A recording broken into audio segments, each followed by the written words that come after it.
Selamat sore kaum perempuan GKP Ebenezer Cawang yang dikasihi Tuhan. Kita bersama-sama bertemu lagi untuk merenungkan firman Tuhan. Sebelum kita membaca dan merenungkan firman Tuhan, mari kita bersatu di dalam doa. Mari berdoa. Tuhan Allah kami yang penuh kasih, Allah yang kami sapa di dalam Kristus Yesus, kami mengucap syukur untuk pemeliharaan kasih Tuhan atas kehidupan kami, sehingga kami pada saat ini masih terus dikuatkan di tengah pandemi, di tengah segala tantangan dan pergumulan hidup. Sebagai kaum perempuan, kami tetap mau terus mengandalkan Tuhan, sehingga karya kami di keluarga, di tempat pekerjaan dimanapun, kami terus mampu menjadi berkat. Kami juga mau menyerahkan diri kami saat ini karena kami hendak mendengarkan firman Tuhan. Kiranya firman Tuhan menuntun kehidupan kami, menyertai kami di dalam setiap langkah kami menjalani hari-hari kami. Tegur kami ketika kami melakukan kesalahan ya Tuhan, kuatkan kami di saat kami lemah. Dan biarlah firman Tuhan terus menjadi rema di dalam kehidupan kami. Kami menyerahkan diri kami sepenuhnya di dalam kasih dan karunia Tuhan. Bersabdalah ya Tuhan, dalam Kristus Yesus kami memohon. Amin. Kaum perempuan yang dikasihi Tuhan, firman Tuhan pada saat ini akan kita renungkan bersama-sama dari 2 Korintus pasal 10 ayat 12 sampai dengan ayat 18. 2 Korintus pasal 10 ayat 12 sampai dengan ayat 18. Dengan judul perikop, pendapat Paulus tentang dirinya. Memang kami tidak berani menggolongkan diri kepada atau membandingkan diri dengan orang-orang tertentu yang memujikan diri sendiri. Mereka mengukur dirinya dengan ukuran mereka sendiri dan membandingkan dirinya dengan diri mereka sendiri. Alangkah bodohnya mereka. Sebaliknya kami tidak mau bermegah melampaui batas, melainkan tetap di dalam batas-batas daerah kerja yang dipatok Allah bagi kami, yang meluas sampai kepada kamu juga. Sebab dalam memberitakan Injil Kristus, kami telah sampai kepada kamu, sehingga kami tidak melewati batas daerah kerja kami, seolah-olah kami belum sampai kepada kamu. Kami tidak bermegah atas pekerjaan yang dilakukan oleh orang lain di daerah kerja yang tidak dipatok untuk kami, tetapi kami berharap bahwa apabila imanmu makin bertumbuh, kami akan mendapat penghormatan lebih besar lagi di antara kamu jika dibandingkan dengan daerah kerja yang dipatok untuk kami. Ya, kami hidup supaya kami dapat memberitakan Injil di daerah-daerah yang lebih jauh daripada daerah kamu dan tidak bermegah atas hasil-hasil yang dicapai orang lain di daerah kerja yang dipatok untuk mereka. Tetapi barang siapa bermegah, hendaklah ia bermegah di dalam Tuhan. Sebab bukan orang yang memuji diri yang tahan puji, melainkan orang yang dipuji Tuhan. Demikian firman Tuhan, terpujilah Tuhan. Kaum perempuan GKP Ebenezer yang dikasihi Tuhan, suatu kali saya diceritakan oleh seorang teman waktu saya masih kuliah. Teman saya ini bercerita tentang tetangganya, seorang waria. Dia dapat juara dalam kontes waria Indonesia. Waktu itu tempat kos teman saya ini di Jalan Tambak. Nah, ketika saya masih kuliah S1 di STT Jakarta, nah teman saya ini bercerita bahwa si waria ini yang dapat juara dipuji oleh orang-orang. Tapi setiap kali ada orang yang memuji, selamat ya, gitu, mengatakan seperti itu misalnya. Selamat ya, termasuk ketika teman saya itu mengucapkan selamat kepada sang waria ini. Selamat ya, sudah menang, hebat kamu, hebat. Dia hanya menjawab, segala kemuliaan hanya bagi Tuhan. Begitu. Selalu dia begitu.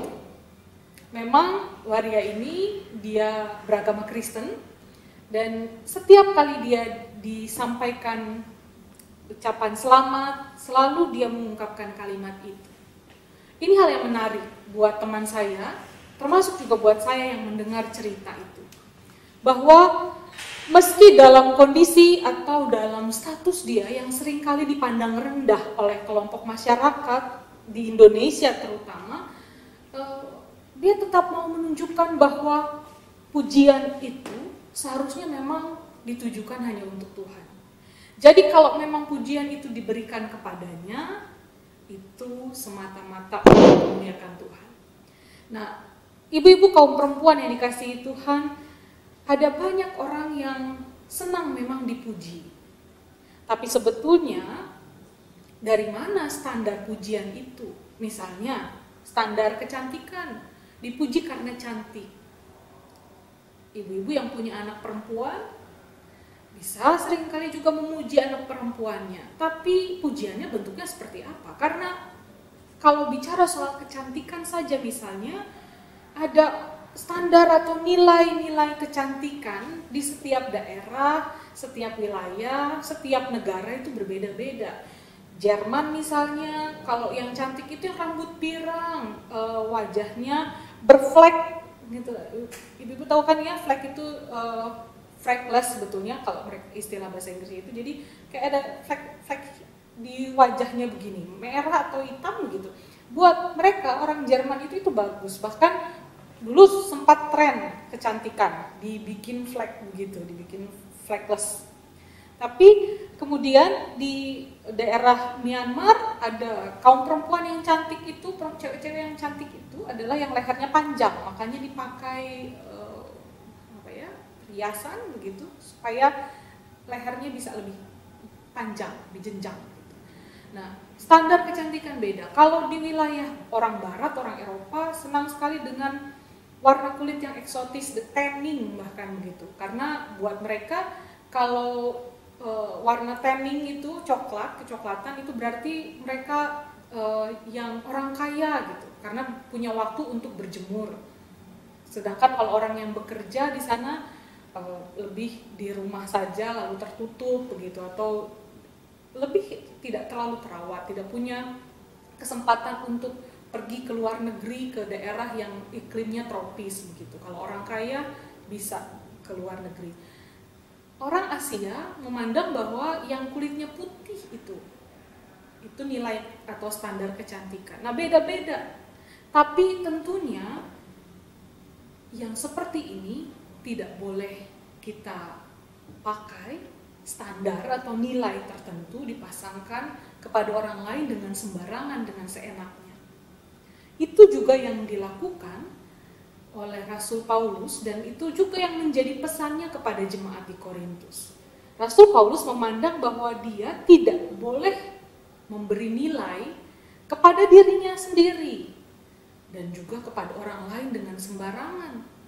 Apalagi ketika nilai-nilai itu dipergunakan dengan cara yang salah. Dia kemudian di dalam bacaan Alkitab kita hari ini menjelaskan, Rasul Paulus menjelaskan, kami tidak berani menggolongkan diri kami atau membandingkan diri dengan orang tertentu yang memujikan diri sendiri. Karena pada saat itu ada kelompok-kelompok orang yang senang memuji diri sendiri. Pujiannya apa? Karena pelayanan mereka.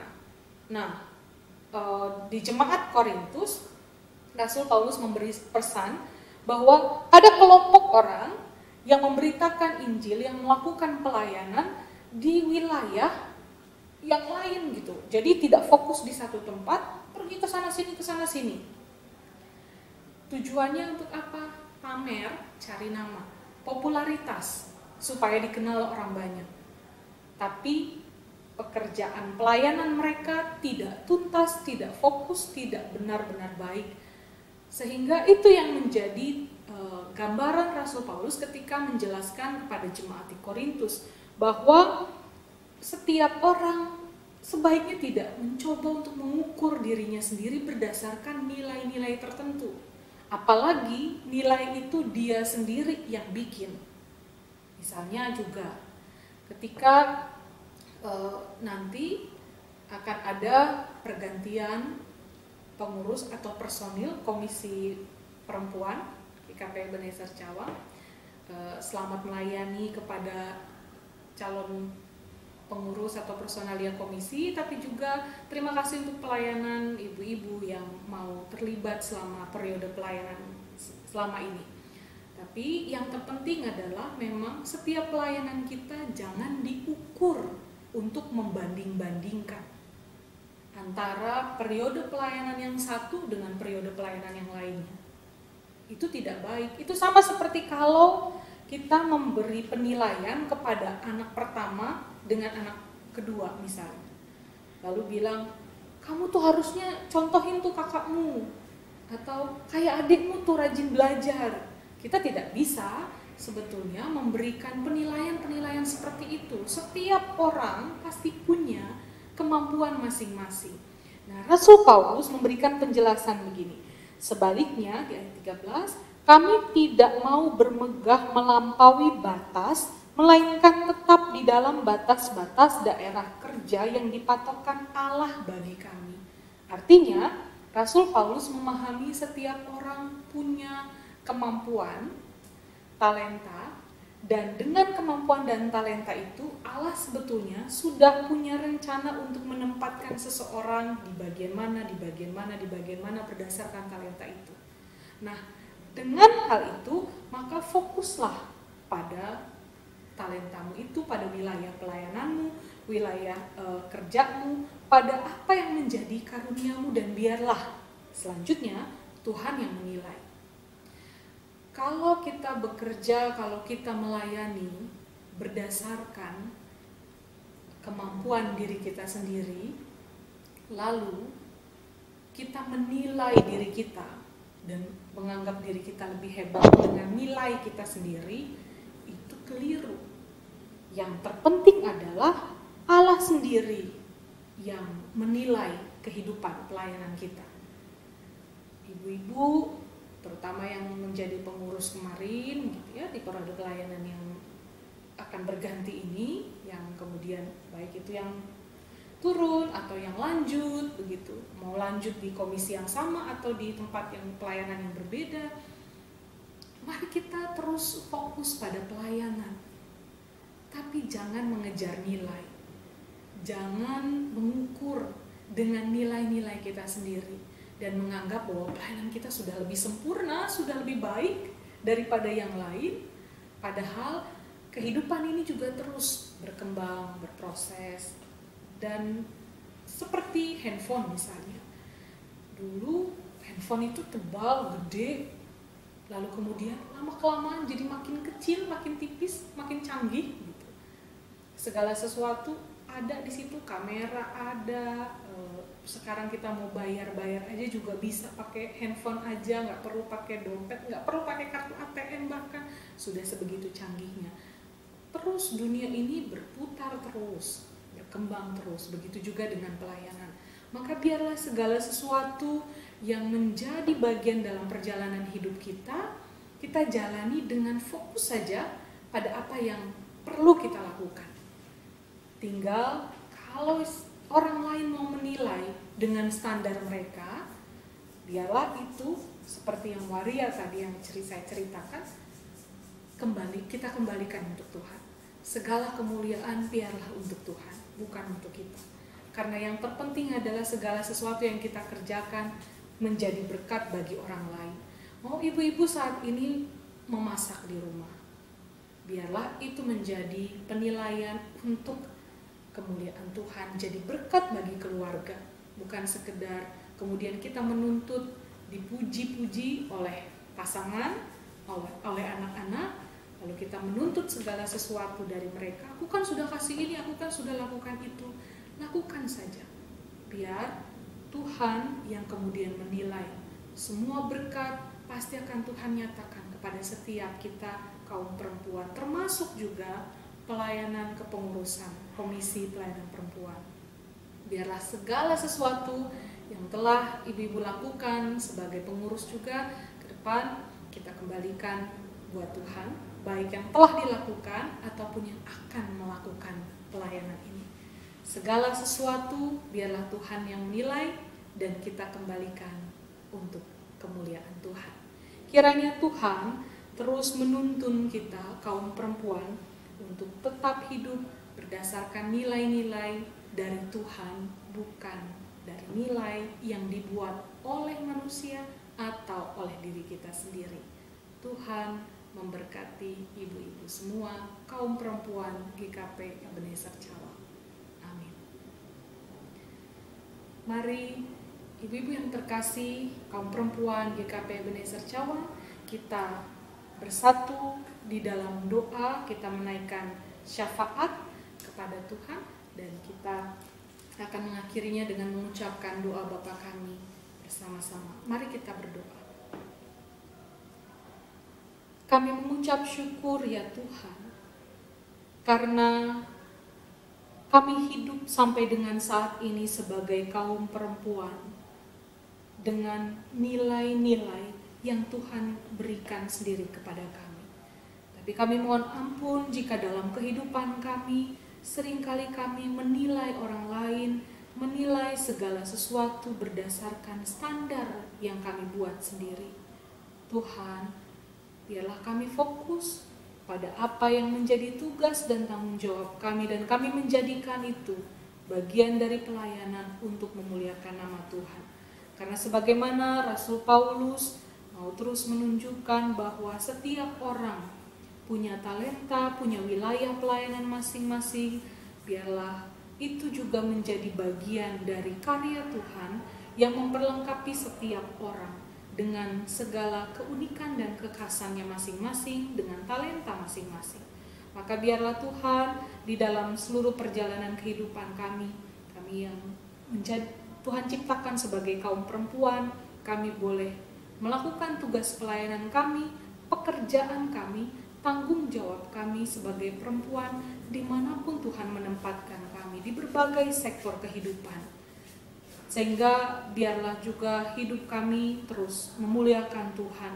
Tuhan kiranya berkati bagi kaum ibu, kaum perempuan yang bekerja, yang memilih untuk tetap bekerja di dalam segala kondisi, dalam segala keadaan, sambil terus juga bertanggung jawab terhadap kehidupan rumah tangganya.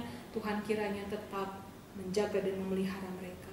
Kami juga berdoa untuk kaum ibu, kaum perempuan yang memilih untuk tidak bekerja di perkantoran, tetapi mereka menjadi ibu rumah tangga untuk mengurus rumah.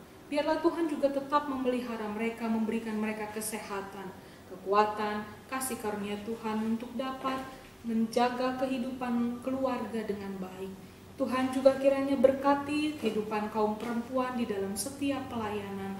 Bahkan kami berdoa untuk pelayanan kaum perempuan, terutama pengurus atau personalia Komisi Pelayanan Perempuan GKP Ebenezer Cawang. Kami bersyukur mereka yang telah melayani Tuhan di periode pelayanan ini, 2 tahun belakang ini Tuhan, mereka sudah boleh melayani dengan sungguh. Biarlah segala pelayanan mereka dikembalikan hanya untuk kemuliaan nama Tuhan semata-mata. Tuhan kiranya juga perlengkapi mereka yang akan melanjutkan pelayanan di periode berikutnya. Dengan segala tugas dan tanggung jawab, kiranya mereka terus dimampukan melakukan segala sesuatu sesuai dengan talenta mereka masing-masing, di tanggung jawab mereka masing-masing sesuai dengan porsi pelayanan mereka. Kami mau menyerahkan seluruh kehidupan kami pula, keluarga kami ke dalam tangan Tuhan. Mereka yang sakit, kaum perempuan yang sedang ada dalam kondisi tubuh lemah, kiranya Tuhan juga menjamah mereka, memberkati mereka, memulihkan keadaan mereka. Kami juga berdoa untuk jemaat kami, gereja kami, GKP Ebenezer Cawang di dalam segala kehidupan kebersamaan kami. Tuhan kiranya Engkau memberkati gereja kami sehingga gereja kami boleh terus menjadi gereja bagi sesama, gereja yang memuliakan Tuhan. Kami juga berdoa untuk bangsa kami, Indonesia ini ya Tuhan. Tuhan kiranya Engkau memberkati bangsa kami di dalam segala keberadaan bangsa ini. Kiranya bangsa ini juga, Indonesia, boleh menjadi bangsa yang menjunjung tinggi juga hak perempuan. Sehingga kami boleh bergandengan tangan bersama dengan kaum laki-laki atau bersama dengan gender lainnya. Kami boleh tetap hidup berdampingan untuk mewujudkan kesejahteraan bagi bangsa. Kami berdoa ya Tuhan untuk seluruh kehidupan kebersamaan kami, biarlah damai sejahtera dan kasih Tuhan yang selalu ada bagi kami. Juga kami berdoa tak lupa untuk mereka yang bertambah usia, baik usia kelahiran ataupun pernikahan. Tuhan kiranya juga berikan mereka hikmat dan berkat, sehingga perjalanan kehidupan mereka yang terus bertambah di dalam penyertaan Tuhan, di tahun-tahun yang terus bertambah, Tuhan kiranya juga terus memperlengkapi mereka dengan segala hikmat-Mu. Terpujilah Engkau ya Tuhan Allah Bapa kami serahkan seluruh kehidupan kami, doa dan pengharapan kami hanya di dalam nama Tuhan kami Yesus Kristus, dan bersama-sama kami akan berdoa seperti yang Tuhan Yesus ajarkan kepada kami demikian. Bapa kami yang ada di surga, dikuduskanlah nama-Mu, datanglah kerajaan-Mu, jadilah kehendak-Mu di bumi seperti di surga. Berikanlah kami pada hari ini makanan kami yang secukupnya, dan ampunilah kami akan kesalahan kami, seperti kami juga mengampuni orang yang bersalah kepada kami. Dan janganlah membawa kami ke dalam pencobaan, tetapi lepaskanlah kami dari yang jahat. Karena Engkaulah yang punya kerajaan dan kuasa dan kemuliaan sampai selama-lamanya. Amin. Kaum perempuan GKP Ebenezer Cawang, teruslah melangkah di dalam setiap perjalanan hidupmu, di dalam seluruh pelayananmu, dan biarlah Tuhan yang menilai. Arahkan hatimu kepada Tuhan, terimalah berkat-Nya. Kasih karunia, anugerah, dan damai sejahtera dari Allah Bapa di dalam Kristus Yesus, dan persekutuan kuasa Roh Kudus menyertai kaum perempuan GKP Ebenezer Cawang dari saat ini sampai selama-lamanya.